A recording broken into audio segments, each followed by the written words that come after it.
There is a particular kind of man who does not need to be the loudest one in the room to be the most dangerous one in it. I have known a few of them over the years. I became one of them, I think, at approximately 6:22 on a Thursday evening in October, standing in my own daughter's driveway, being told I was not real. My name is Gerald Patton. I am 63 years old. I spent 29 years as a school maintenance supervisor for Clarksville County District. Not glamorous work, not the kind of career you put on a trophy, but the kind where you learn that buildings fail from the inside before they fail anywhere else. You learn to read small signs. A hairline crack in a load-bearing wall. Water staining where no pipe should be. The particular smell of something wrong in a room that looks fine on the surface. I got very good at reading small signs. I just did not expect to spend my retirement reading them about my own family. My daughter Claire is 34 years old. She has her mother's eyes and her grandmother's laugh, and a husband named Dylan, whose last name I will use once and then set aside. Dylan Farrell, 38 years old. Sales director for a regional logistics company out of Nashville. Good with numbers. Good with first impressions. Good at standing in doorways. Claire and I had always been close. We are the kind of father and daughter who talk about nothing important for an hour on the phone because neither one of us can hang up first. After her mother, Patricia, passed in 2019, pancreatic cancer, 7 weeks from diagnosis to the end, the kind of speed that does not give you time to prepare and does not apologize for that. It was just the two of us for a while, and then it was the two of US plus Dylan, and then it was the three of US plus Nora. Welcome to Quiet House Stories. Get comfortable and remember the people in these stories had every chance to behave themselves. They just chose wrong. Drop a comment and let me know where you're watching from. Hit that like button and make sure you're subscribed. Trust me, you're going to love it here. Nora was born on March 11th, 2018. She was 4 pounds 11 ounces. She spent her first 11 days in the NICU at Vanderbilt Children's. I drove down every morning and sat outside the viewing window and talked to her through the glass, because you could not hold a 4 pound 11 ounce baby without clearance from the nursing staff, and clearance from the nursing staff does not come until that baby is ready to be held. And in the meantime, you learn patience in that window, or you learn nothing at all. The nurses there knew me by name inside of 3 days. One of them, Beverly, would stop by on her rounds and give me a brief update before her shift officially required her to. She did not have to do that. She just did it. Some people are like that. I am a man who notices when people are like that, and I do not forget it. Nora has been teaching me things since before she could speak. That is the only way I know how to say it. By October this year, she was 6 years old. She had Claire's eyes and Patricia's laugh and absolutely zero interest in sitting still for more than 4 consecutive minutes under any circumstances. She called me Pop. Not Grandpa, not Granddad. Pop. She had decided this when she was 3 years old, and I did not argue with a 3-year-old about what she called me. Nobody wins that argument. You learn that early in this life, or you learn it later, but you learn it. I had Nora every other Friday. Regular as a calendar. Regular as the rose bushes Patricia planted in the spring of 1995, blooming every April, whether I remember to water them or not. Claire and I had arranged to schedule ourselves, years before Dylan was in the picture in any permanent way.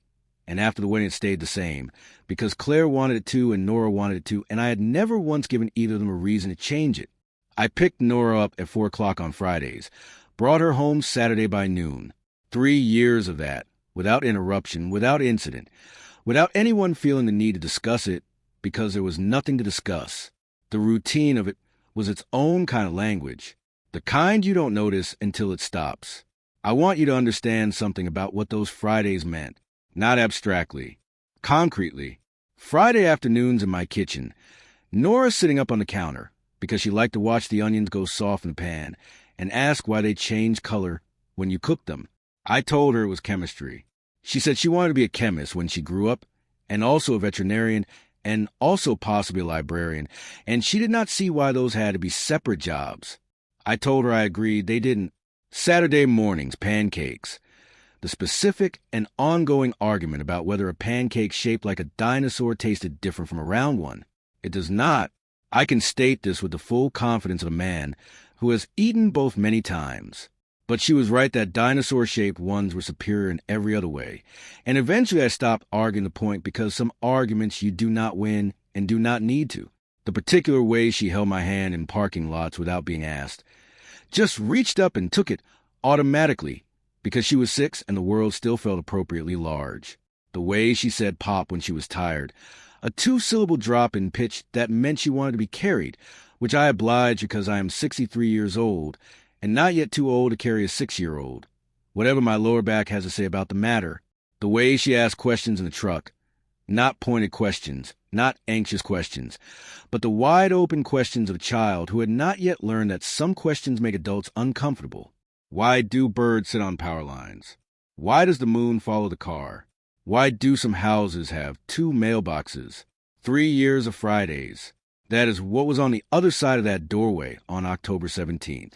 The first sign came on Friday, September 5th. I arrived at 4 p.m., same as always, and Claire answered the door and told me Nora wasn't feeling well. She said it quickly, with her hands moving the way they moved when she was saying something she had been told to say. Her eyes did not quite meet mine. I said okay and I drove home. A man who has spent 29 years reading buildings does not overreact to one data point. He notes it and waits. I wrote September 5th in my spiral notebook in the same block drafting print I have used for maintenance logs since 1994. No commentary, just the date and the reason given. September 19th, the second Friday. Same result. Dylan answered this time, not Claire. He said Nora had plans with some friends from her kindergarten class. He said it the way people say things when they have already decided the conversation is over before it starts. I said all right. I drove home. I wrote September 19th in the notebook. Plans with friends. Dylan at door. October 3rd. Same again. Different reason. Same Dylan. 3 entries in 6 weeks. All with the same structure. Gerald arrives. Gerald is turned away. Gerald goes home. I am not a man who invents problems. I am also not a man who pretends not to see them. October 17th was a Thursday. I got a call from Claire at 5:47 in the evening.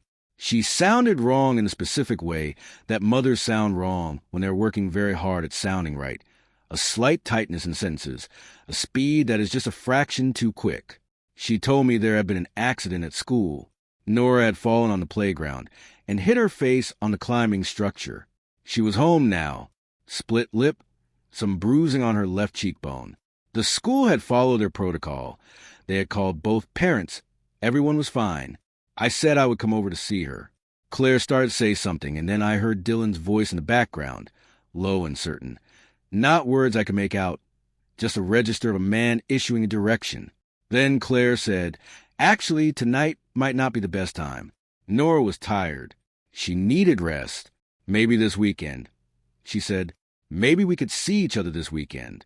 I said I understood. I hung up the phone. Then I got in my truck and drove over anyway. I want to be clear about what I was going to do. I was not going to force my way past anyone. I was not going to raise my voice or make a scene on the front porch of my daughter's house. I was going because a man who has read enough failing structures learns that you do not stay home when something in the load-bearing section sounds wrong. You go look. You stand in front of it. You observe. I pulled up in front of the house at 6:14 p.m. Dylan was on the front porch before I was fully out of my truck. Not Claire. Dylan. He had seen me coming. Or he had been watching for me. Or both. He stood in the middle of the porch steps with his hands loose at his sides, not aggressive, just positioned. The expression of a man who had already decided what this conversation would be and was simply waiting for it to begin. I walked up to the bottom of the steps. I asked how Nora was doing. He said she was fine. I said I'd like to come in for a few minutes, just to see her before she went to sleep. He looked at me for a moment, not a long moment, not a dramatic one. Then he said what he said. You're not even a real grandfather. I want to be precise about what that sentence did in me, because I think it matters. There was no dramatic internal response, no heat rising, no particular tightening. What happened was simpler and more useful than any of that. Something that had been slightly open closed. Something that had been slightly uncertain became certain. A decision that had been forming for 6 weeks finished forming. He was not technically wrong, if you want to be narrow about the definition. Patricia was Nora's grandmother by blood. I was Patricia's husband for 31 years, which made me Nora's grandfather by the arithmetic of marriage, and by 6 years of presence and 4-pound 11-ounce windows at Vanderbilt Children's, and 3 years of Fridays that I will put against any biological argument a man standing in a doorway wants to make. But Dylan was not making a legal argument. He was making a position argument. He was establishing, out loud where I stood, the location he assigned me was, outside. I am not a dramatic man. I don't make speeches. I don't slam doors, and I don't need the last word. What I need is the last move. That is a different thing entirely, and the difference is not small. I nodded. I said okay. I walked back to my truck. I sat in the cab for a moment with both hands on the wheel, not because I needed to collect myself, but because I wanted to be deliberate about what came next. Then I drove home. I sat at my kitchen table for a while after that.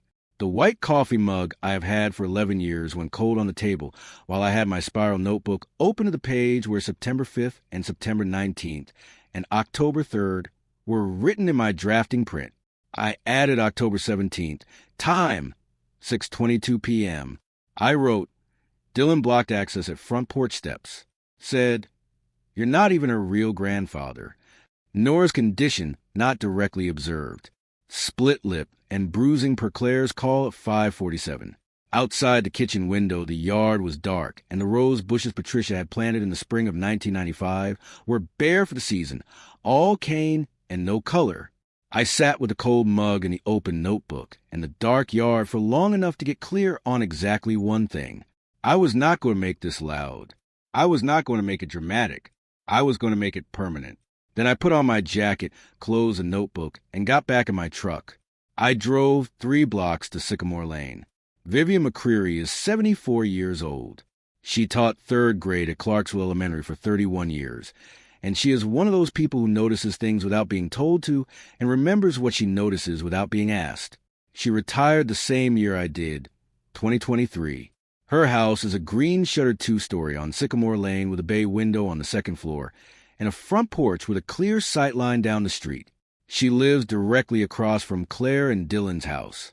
I helped her clear gutters after the September storm in 2021. She brought a casserole when Patricia passed, the specific kind Patricia would have made herself, which told me Vivian had paid attention at some point to what Patricia cooked. And that is the kind of attention that means something.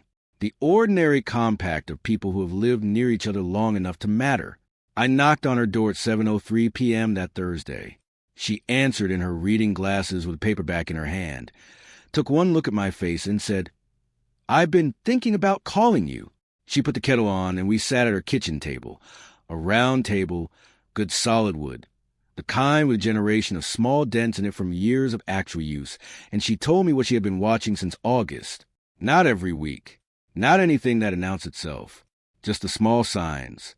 The way Nora sometimes held herself in the driveway on the mornings Dylan dropped her at school a stiffness in the shoulders at Vivian, who had spent 31 years watching children arrive at school in every possible condition, recognized immediately, not a sick child stiffness, not a tired child stiffness, a bracing, the particular posture of a child coming to the end of something difficult and not sure what comes next. The 2 Fridays in September, when she had looked out for my truck, and it hadn't come. A Sunday afternoon in mid-September, when she heard Dylan's voice carrying across the street at a volume above conversation, and then saw Nora's face appear in the upstairs window for a moment and then disappear. She could not hear words. She heard tone. She knew the difference. Then, October 7th, Vivian had been on her porch at 4:12 in the afternoon when Nora came down the driveway on her scooter and hit a seam in the concrete and went down. Not a serious fall. A normal 6-year-old fall. Scraped palms, startled tears, the particular cry of a child who was more surprised than hurt. Dylan was in the open garage bay not 20 feet away. He had not moved for a count of 12 seconds. Vivian had counted, deliberately, because she was already paying attention. 12 seconds is a long time to not move when your child has just hit the pavement. Then he walked over, at a pace that suggested inconvenience rather than concern, and told Nora to get up, not aggressively, Vivian was careful about that, not with any heat. Efficiently, she said, the way you tell someone to get up when falling down is something they did to themselves and ought to manage on their own. Vivian had a spiral notebook, too. Green cover, a teacher's grade book, the narrow rule kind. She had started writing in it on September 14th. Dates, times, a description of what she observed. Brief, factual, the way a teacher writes notes. What happened when what was visible? 7 pages of it. I asked her if she would share those notes with someone official. She took her reading glasses off, set them on the table beside her tea, and looked at me with the particular steadiness of a woman who taught 31 years of 3rd grade and learned very early how to sit with a hard thing without flinching. She said she knew exactly what kind of someone I meant. She said yes. She said she had been waiting for someone to ask, because she had not known how to begin that conversation herself. We talked for another half hour. I drank the tea she made, chamomile, steeped longer than I usually take it, but I didn't mention that. Outside her window, the same bare October trees ran down Sycamore Lane toward the house where my granddaughter was going to sleep that night and where I was not going to be, and that was simply true. I did not dwell on it. Dwelling does not change the structure. What changes the structure is doing the next right thing in sequence. The following morning, Friday, October 18th, I sat at my kitchen table before it was fully light and went through my spiral notebook from the beginning, September 5th through October 17th, for entries, each one with a time, a reason given, a note about who answered the door. I wrote a clean summary on a separate sheet in my drafting print, dates, what I had observed directly, what I had been told, the specific words said on the porch at 6:22 p.m. on October 17th. I folded it into a clean manila envelope, labeled it with my name and the date, and set it on the table. Then I called Deborah Wills. Deborah is a licensed clinical social worker with the Tennessee Department of Children's Services, and I had known her for 8 years through my work at the district. When you run maintenance for a county school system, you are sometimes first into situations before the right people are officially notified. A teacher would call me because I was already in the building, and she trusted the man who fixed the boiler more than she trusted the process. 3 times over 8 years, I had been the first phone call before Deborah became the right phone call. She knew how I operated. She knew I did not manufacture problems. She knew that if I called her, I had already done my homework. I told her everything. The 6 weeks of block visits. October 17th in detail. Claire's call at 5:47. Arriving at 6:14. The porch steps. The words. Nora's injuries not directly observed by me. I told her about Vivian. About the green grade book and the 7 pages. About October 7th and the 12 seconds. I told her I was not calling to tell her what to think. I was calling to hand her the information and ask her to go do her job. Deborah listened without interrupting. She is very good at listening without interrupting. When I finished, she said, "Gerald, I'm going to need Vivian's contact information, and I'd like to see what you've written down." I gave her both. That Saturday, October 19th, I went home and sat at my kitchen table. Same chair, same mug. The radio on low to a station that plays older country music on weekend mornings. And I did what I have always done when I am waiting for something that cannot be rushed. I held still. I have always been better at holding still than most people I know. A maintenance man learns this or he burns out inside of 5 years. You cannot hurry a building telling you what's wrong with it. You create the conditions where the truth can show itself, and then you wait. Patience is not the absence of wanting. It is a decision to let the structure do its work. The days between October 19th and October 28th were ordinary days in a way that days are ordinary when you are waiting for something that matters and cannot be hurried. I raked the backyard leaves on the 20th. 2 large bags of them from the oak that has been dropping leaves on that yard since before I owned the house. I went to the hardware store on the 22nd for weather stripping on the back door, which I had been meaning to replace since September. I ate dinner alone most nights that week, which is not unusual for me. I have eaten dinner alone more nights than not since 2019, but that week it had a different quality to it, a particular stillness that is not peaceful and not uncomfortable either, just present. The kind of quiet man sits in when the thing he has set in motion is moving at its own pace, and there is nothing left to do but wait and trust the structure. I called my brother Dennis on the evening of the 24th. Dennis is 67 and lives in Murfreesboro, and he is the person I have called in moments of difficulty for most of my adult life. Not because he always knows what to say, but because he never tries to say more than he knows. We talked for an hour and a half about his truck, which had developed a rattle near the front passenger wheel that neither of us could diagnose over phone. We talked about the Tennessee game that weekend, and about a book he had been reading about the Korean War that he said was the best thing he had picked up in years. We did not talk about Nora or Dylan or Deborah Wills or any of it. I did not tell him what I had set in motion. He would have asked good questions and wanted updates, and I would have had to explain things I was not ready to explain, and explaining would have made it feel like something other than what it was. There are things you carry alone, not because you are ashamed of them, but because the weight requires both hands, and you cannot spare one for managing someone else's reaction to what you are carrying. I want to say something about Dylan here, because a story that skips this part is not an honest story. He was not born the man, he was in that doorway. People do not arrive at cruelty from nowhere. Dylan grew up in a house where love was a conditional arrangement, where what you received depended on what you produced.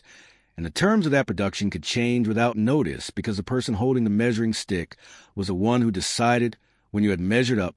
His father, Carl Farrow, was a man who moved goalposts and then blamed you for missing the kick, who told you what you had to do to earn his approval, and then revised the criteria after you'd done it, who made it very clear, over many years, that ground you didn't claim was ground that got taken from you, and that the only safe position was to be the one naming the terms first. Claire had told me pieces of this over the years, in the careful way that children share information about their in-laws when they are still trying to protect a marriage. Edges of things, fragments, but you can read a building from the outside if you know what you're looking at, and I had been looking at Dylan Farrow for 6 years. What I saw was a man who moved fast and claimed ground early because the alternative, in his experience, was to lose it, who decided in advance where everyone stood because if he didn't make that decision, someone else would make it for him, and he would end up somewhere he didn't want to be. On October 17th, on that porch step, he was doing exactly what his father had modeled, naming the terms, establishing the hierarchy, deciding who was real family before anyone else could decide it differently. What drove it was fear of loss dressed up as certainty. He was afraid that if I was real, if I counted, if my 3 years of Fridays meant what they meant to Nora and what they meant to me, then he would lose something he was not sure he could afford to lose. I cannot tell you what exactly he was afraid of losing. I don't think he could have told you either. That is the nature of that particular fear. It is not specific. It is structural. It runs through everything. I am not offering this in his defense. I am offering it because it is true, and because understanding what a thing is does not require you to accept what that thing does. On Thursday, October 28th, 11 days after the doorway, Deborah Wills knocked on Claire and Dylan's front door at 9:47 in the morning. I was not there. I want you to hold on to that. I was at my kitchen table with the radio on, and the notebook closed, and the coffee going cold in the white mug while the morning came in through the kitchen window, not watching from the street, not parked around the corner, not on the phone with anyone at my table, because there is a difference between needing something to happen and needing to watch it happen, and I have always known the difference. Vivian called me at 9:51 from her porch. She said a woman had knocked on the door across the street, shown credentials at the door, and been let inside by Claire. She said it quietly, without drama, the way a woman reports a fact she has been waiting to report. I thanked her. We hung up. I sat with that for a few minutes. Then I got up and put my jacket on and went out the back porch in the October cold and stood there for about 20 minutes, not thinking about anything specific, just letting the air do what cold air does when you've been carrying something tight for a long time. What came next I know in pieces, from Claire and from the ordinary passage of information to a family that was reorganizing itself in real time. Deborah's visit was the beginning of a formal intake process. There were follow-up visits over following 2 weeks. There was a review of Nora's school attendance records and her medical history going back to the previous April. There were conversations with Nora's first-grade teacher, Ms. Elaine Brower, who had her own notes in her classroom file. A shift in Nora's effect beginning in late summer, a new hesitancy in how she carried herself. The way she had stopped volunteering answers in class the way she had done freely all through kindergarten. Ms. Brower had written none of it in dramatic terms. She had written the way good teachers write things, what she observed when without conclusion, but the pattern was there. Vivian's 7 pages went into that review. My manila envelope went into that review. Claire called me that afternoon at 2:15. She sounded like a woman standing in a house she thought she knew who was just understood that the walls are in different places than she believed. Not angry at me. Not yet. And honestly not much later either, once she had time to sit with what she had not let herself see. Shaken was the word for it. She said, "Dad, I didn't know it had gotten this far." I said, "I know you didn't." She said, "Why didn't you come to me?" I said, "I did in October of last year. I told you the Friday visits had started feeling different, and you told me I was being overprotective, that you needed to trust your husband, and that you needed me to trust your judgment. Do you remember?" She was quiet for long enough that I could hear her breathing change. Then she said, "Yes, I remember that." I said, "Okay." She said, "Okay." There were more calls over the following days. Some of them were Claire working through what she had not let herself see, which takes longer than you think it should and shorter than you fear it might. And the only thing you can do is be there for all of it. Some of them were her asking questions I answered honestly when I could, and answered with silence when honesty was more than she was ready to receive that particular day. I did not rush any of it. A person working through a hard reckoning needs you to be there at the speed they're going, not the speed you think they should be. There were also 2 calls from Dylan. The first one came 3 days after the welfare check. I let it go to voicemail. He did not leave one. The second came the following week. I answered it because I am not a man who hides from a phone call. He said he wanted to talk.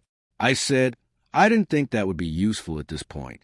He said I had gone around him, gone behind his back, gone to the government about his family. I said I had gone beside him, specifically around the parts of him that were blocking something he didn't have a right to block.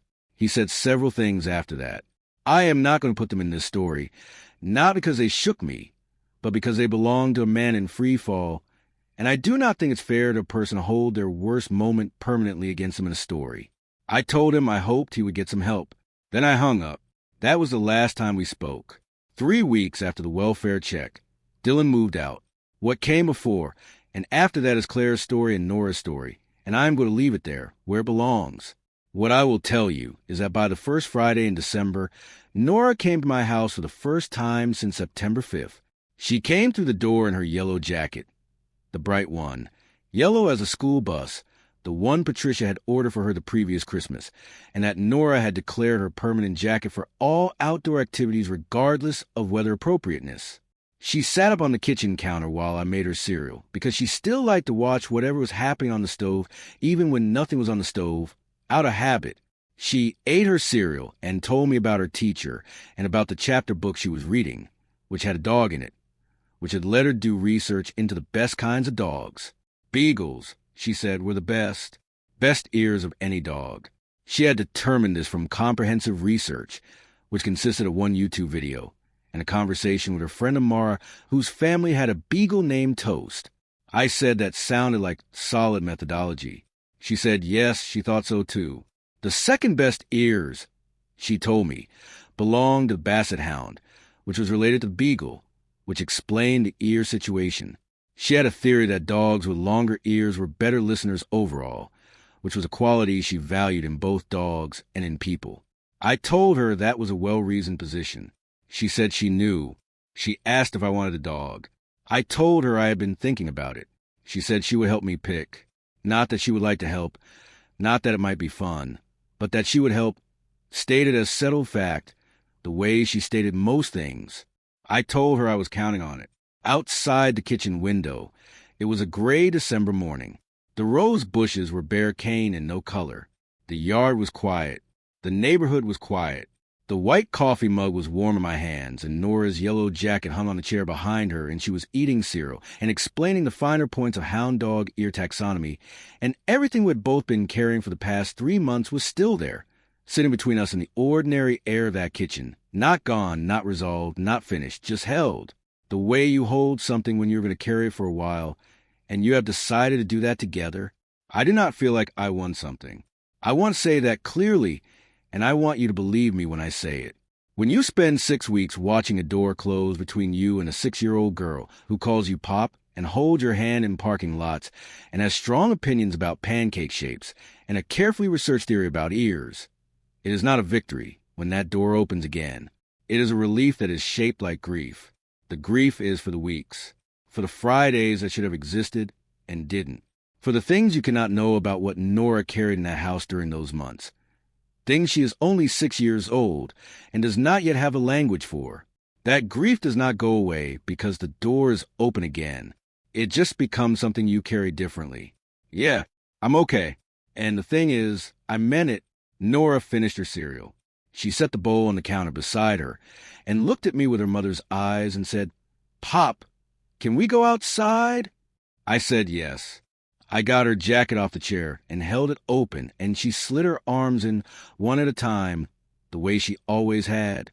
Then we went out into the gray December yard together, she and she asked me why the rose bushes were bare, and I told her they were resting, that they did this every winter, and they came back every spring, the same bushes, same roots, patient as anything.